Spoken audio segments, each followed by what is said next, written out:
Hey everybody, today I'm talking about Four Gardens, which is a board game designed by Martin Dolezal and published by Arcane Wonders. This one accommodates 2 to 4 players and takes around 45 minutes to play.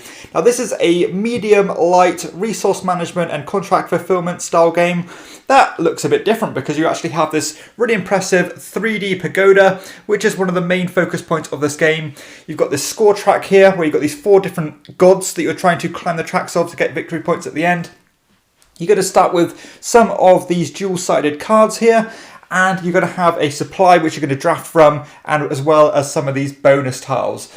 And of course you've got all your resources which you're trying to collect throughout the game. So this is a relatively simple game where you are trying to paint these landscapes by fulfilling these different orders here. So as you can see, this card needs a stone, 2 wood and a water.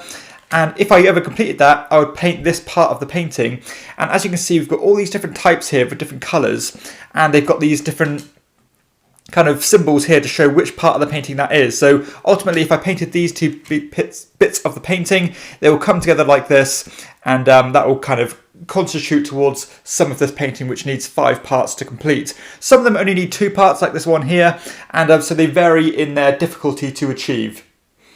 So let's talk about how we get these resources and all the different mechanisms that are involved in Four Gardens. So while the idea of this game is ultra simple, the actual mechanisms are a little bit different and have some things that I haven't seen before. So you're going to have the option to take 4 actions, or 3 of a potential 4 actions on each of your turns. And that's going to be constituted by these cards available to you. So these are multiple use cards depicted by these different signs here. So you've got this wheelbarrow, which is present on all the cards, but as you can see, some of the cards have these ones relating to the pagodas, and some of them have other things as well, such as being able to take wild resources.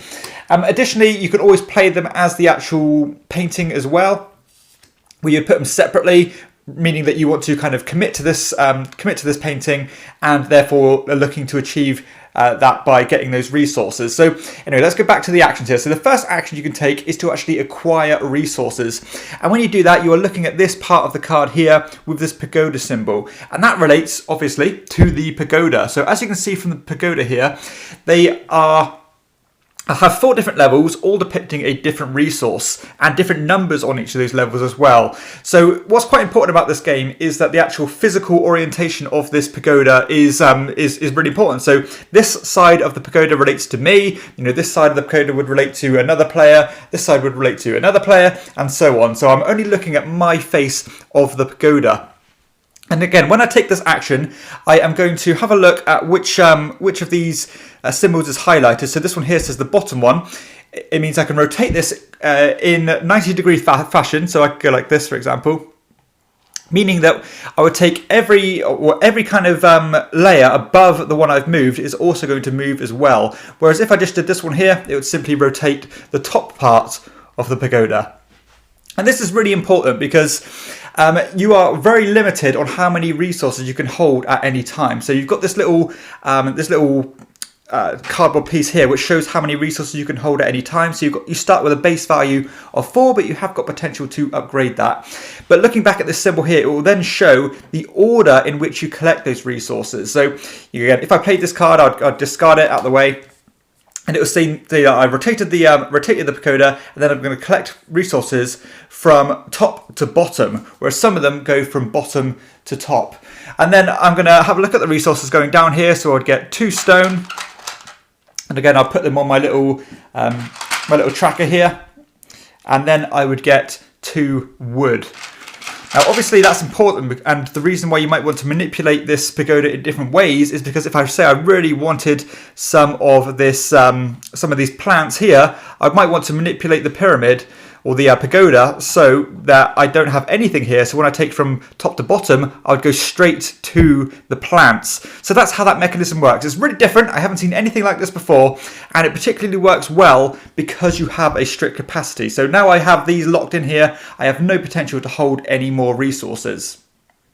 Another action is to simply play a card into your tableau of cards that you're kind of committing to fulfilling, and you are always limited to 3 of those. So once you've got your 3rd one down that's not been completed yet, you're pretty much locked in there. So that's a very simple action. Another action is to discard a card. in order to use this wheelbarrow function to ship resources either from one card to another card or from your storage area to cards. And you can do that as many times as you want. So I could say move this stone here, and I can move these 2 wood here, like so. And so that would be my action. And I can always choose to move them back to my storage area, or as I said, from one card to another to give you some flexibility. And the final action relates to this symbol here, where you simply take a wild resource and commit it to a card, like so. Now, as you notice, once I've got this this card complete, I'm going to remove all the resources from it, put it back into the supply, and then I'm going to flip that card face up to constitute part of that landscape. Now, as you can see here, all the cards have a certain colour relating to it. So you've got some wild ones like this one, but you've got these ones here, and like the yellow ones like this, and they all correspond to the different cards or the different tracks you're going to climb when you fulfill that card. So this one is a wild, so I can choose any of these tracks to climb up. So let's just say I climb up this one here. And this is going to be your final score at the end of the game. So the game's actually going to trigger, or the game end is going to trigger, depending on the player count and how many paintings or how many landscape cards have been completed. So in a 2-player game, like I've got set up here, it's going to be when one player makes 10 paintings, that's going to trigger the final round. But an interesting thing about the scoring is that when I complete the second part of the painting, then I am going to not only score the card I've just built, so again, climb up the red track, I'm also going to trigger every single card that I've built so far in that landscape. So again, I'll trigger this wild card one more time, which means I can climb another track. And that's going to keep on going depending on the length of that landscape. So if you do these big landscapes, you've got a potential to get a lot of points by just compounding on one another. And you might think, why don't I always just build the large landscapes?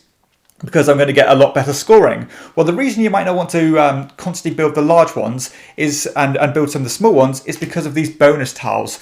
So whenever you completely complete a kind of panoramic, then you are going to take one of these bonuses. So you can either take one of these just pure points, and they're going to deplete as the game goes on. So you want to be the first to get that big chunk of 4 points. You can get these wild resources, which are going to give you the ability to complete other landscapes really quickly, or you can increase your storage capacity, meaning that now you've got more flexibility when taking resources from the pagoda. And once you've taken any combination of those 4 actions 3 times, then you are going to replenish your hand up to 5 cards, either drawing these face-up ones or taking from the face-down deck, like so, and adding them back to your hand. And that's going to be pretty much how the game plays. It's really simple. However, something I do want to mention is that once people start climbing right to the top of these tracks and still achieve more points, then instead of going any further, you're actually going to push your opponents down the track. And that's important because if you do it one more time and your opponent's right at the bottom here, then they're actually going to fall off the board and have no ability to get back onto that scoring track, meaning that they can no longer compete for those points. So let's talk about how I feel about 4 gardens. So let's talk about some of the mechanisms here. So first off, I really like the compounding scoring here. I think it's great, and you can really try and compete in all the different fields, being careful that your opponents don't push you off a certain one of these tracks. So if you really find yourself falling behind on a certain colour, you're going to want to get one of those cards down, again, to make sure that you're not falling too far behind. And that's another mechanism I really like. I love this scoring system where you've got these 4 different fields which you're competing on, and you've got to be kind of competing in all of them really, or at least not falling too far behind on all of them. And I like these subtle differences when games introduce scoring systems, and just that extra tension of, you can potentially push them so far to the point where they can no longer compete at all, which can be pretty devastating. And I will say that's not unlikely to happen. So it actually happens quite frequently, and you really do have to be on the ball, because these you actually start on 3 on these tracks, and once you get to 10, you're going to start pushing them down. So that's actually one of my favourite things about this game, is this this tension of not wanting to fall off this track. I think that's really interesting. Additionally, of course, the pagoda system is quite fascinating.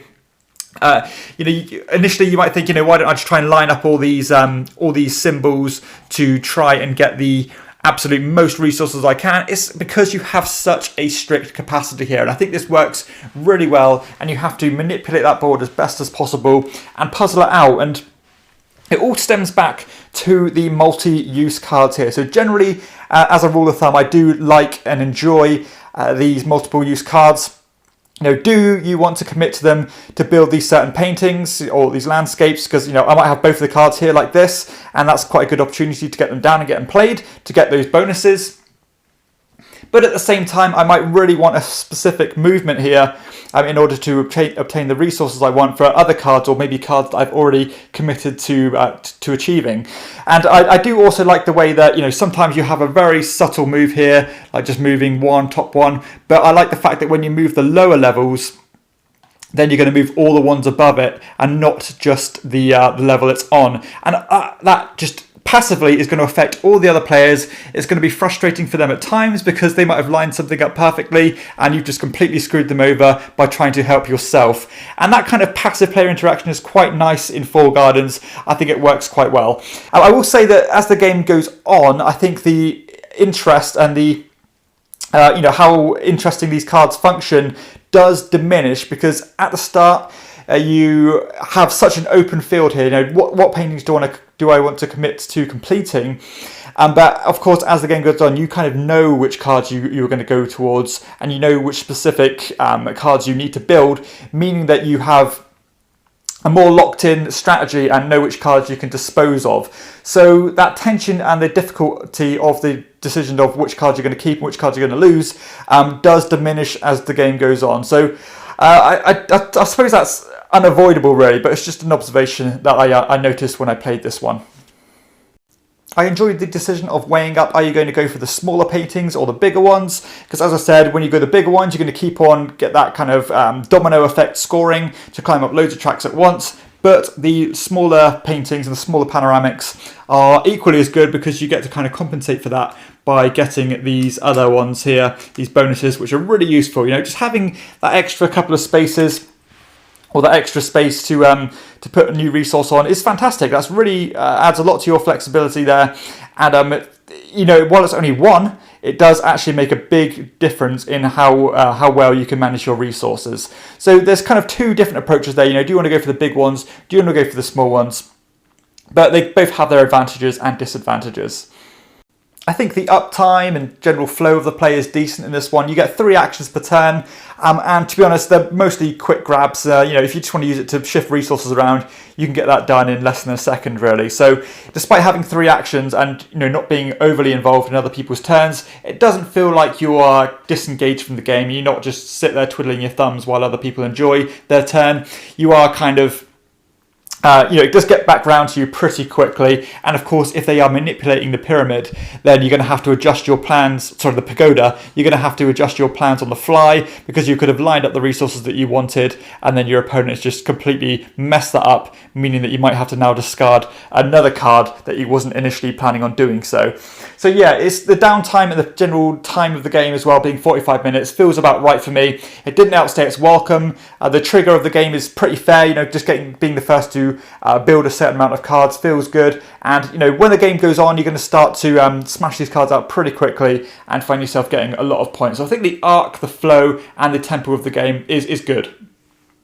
From a production and aesthetics point of view, I think this game looks great. It's simply done. It's pretty elegant looking in terms of what the cards do. Broken down into these very digestible sections here. You know what all these symbols do. Very clear, very clean. And I definitely do like the visuals and just symbology, graphic design, etc. Very clear to see which each of these cards do. I like the fact that it's got this kind of dot system to see which part of the panoramic it is. I love the artwork, of course. This is a gorgeous looking game, particularly when you build these big panoramics. They look fantastic when they're put together and line up beautifully. So it definitely has a nice bit of table presence, and of course that is dominated by the pagoda. This is a really good, I suppose you could call it a gimmick, but it's a functional gimmick. And it's it's only got these kind of hollow cardboard houses, but they're durable. It's definitely going to stand up to repeated plays. And I've got no issues at all with the production here. I think it does what it does very well for a very affordable game, actually. This isn't expensive.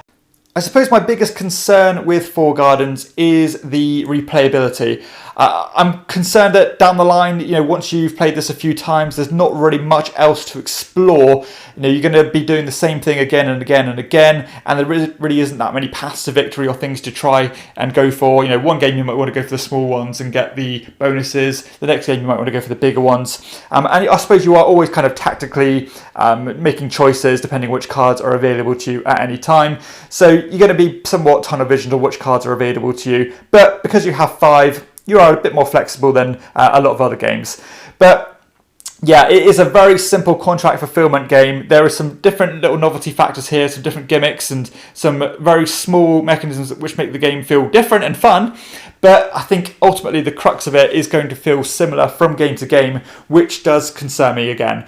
I would love to see maybe an expansion or something to ramp up the complexity here to if people really enjoy these systems like I do. Like this, I think this resource system is fantastic.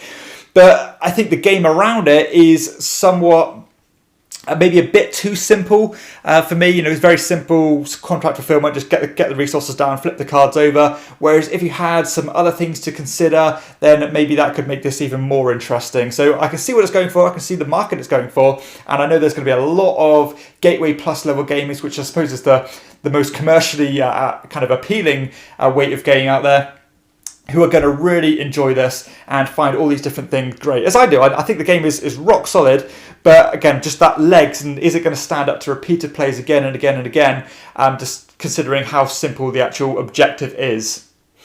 So overall, I think Four Gardens is a lovely game. I think there's going to be a lot of people out there who enjoy this one. There's a massive demographic for games like this, and it's one of those games, because of the breeziness of it, the quick timestamp, I would play this one pretty much any time without complaint. Will I be saying that after I've played this, 5-10 times? Maybe not. It's pretty self-explanatory here, and I think by the explanation you're going to see if this is going to be for your gaming group or not. It does have a lot of things here that I find interesting, again, particularly the scoring and the resource management, which I suppose is the USP of this game. But that idea of just simple contract fulfillment is somewhat limiting. I wouldn't hesitate to recommend this one. I think it's fun. I think it looks beautiful. And again, there's going to be a lot of people who enjoy it. But am I going to be wanting to play this 1-2 years down the line?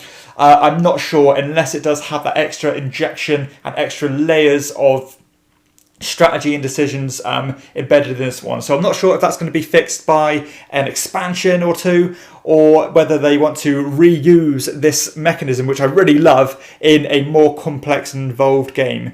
So yeah, check it out if this is the kind of game for your group. But if you're looking for a more meaty or a really involved game that's going to stretch you in different ways every time with loads of different paths to victory, I'm not sure I would recommend Four Gardens. But again, if you've got that Gateway Plus level game, and there is that niche in your collection when you're wanting something a little bit different, then I would certainly recommend checking out Four Gardens. Thank you so much for checking out this video. If you found it useful or at least somewhat entertaining, then please hit like and consider subscribing if you haven't done so already. Additionally, if you wish to support the show, because I am a one-man operation and I don't get any support from publishers, then please consider backing on Patreon at patreon.com/chairman of the board, where you can back for as little as £2 per month. Thank you so much, and I'll see you next time.